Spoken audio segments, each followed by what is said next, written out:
It began like any other evening in South Phoenix. A calm neighborhood, silent streets, the sun slowly setting behind modest homes and trailers. But inside one small, weather-worn trailer, something unspeakable had already happened.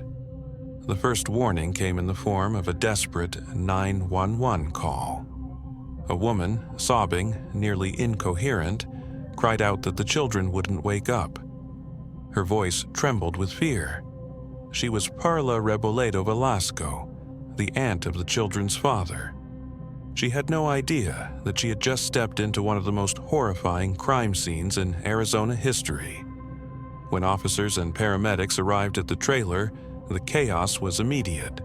One officer could be heard on body cam footage repeating, "Check their eyes, check their eyes," as others swarmed through the small living room. What they found there stunned even the most seasoned first responders.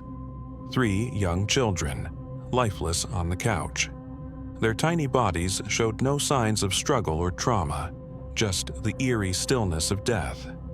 For a moment, responders held on to hope, attempting CPR, checking pulses, calling for backup. But soon, that hope gave way to a grim realization. The children had been dead for hours. The victims were identified as 3-year-old Zayn, 1-year-old Maria, and 7-month-old Catalia. Each one of them had their whole lives ahead of them. Now, they were gone. Their mother, Rachel Henry, only 22 years old, was found inside the home, trembling and nearly catatonic. The children's father, Pedro, stood outside, stunned and seemingly unable to grasp what was unfolding. Parla, who had made the call, tried to explain what little she knew, her voice uneven, her hands shaking. Rachel initially claimed the children were sick.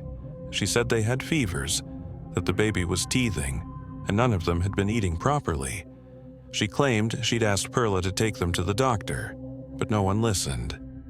Instead, she gave them some over-the-counter ibuprofen and hoped they would get better. She said she'd left briefly with Perla to get pizza, leaving the kids in Pedro's care. When she returned, she claimed the children were still lying on the couch, too still. Pedro noticed first that something was wrong. He panicked, but he didn't call 911. Perla did. To the officers, the story seemed rehearsed. All 3 adults repeated the same sequence of events, almost word for word. Something about it didn't sit right. They began their interviews, first with Rachel. She spoke in circles, jumping between crying and moments of eerie calm. Her behavior was off. Then came Pedro. His answers were brief, hollow, as if he were reliving the nightmare in his head and trying to shut it out. Finally, Parla. As she paced outside the trailer, she broke down and made a chilling observation. "Rachel is weird," she said, then added, "She gives the babies too much medicine." That was the moment the tone of the investigation shifted. Inside the trailer, officers found various medications in a drawer.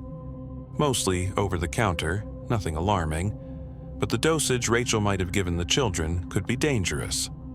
Still, the initial autopsy suggested otherwise. There were no immediate signs of overdose, no trauma, no signs of natural causes, but there were clear signs of rigor mortis and lividity. The children had been dead for 3 to 5 hours. Whatever happened had occurred much earlier than anyone initially claimed. As suspicions grew, so did the emotional pressure. Rachel was taken to the station for further questioning.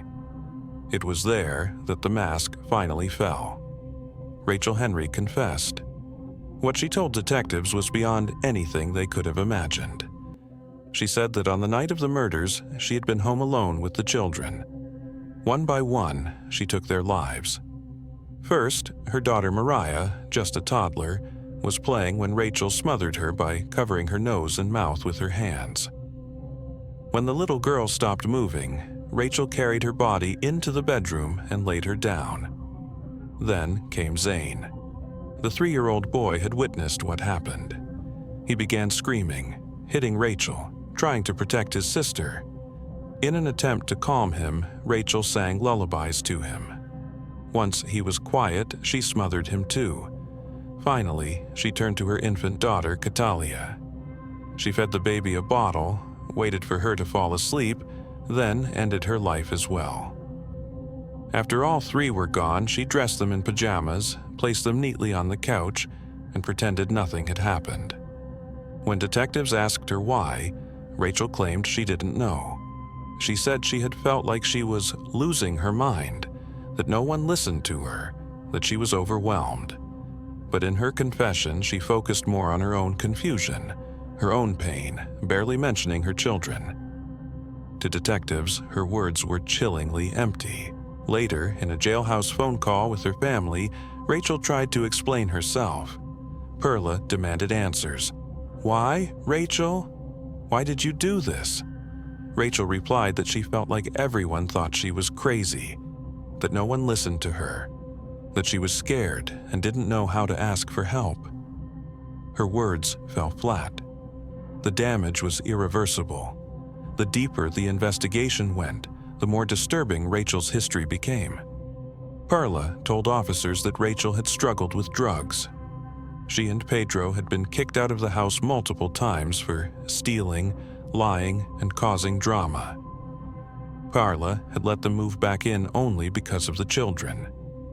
She had feared something bad would happen, but never this. Rachel had recently lost her mother to cancer and claimed to be trying to turn her life around.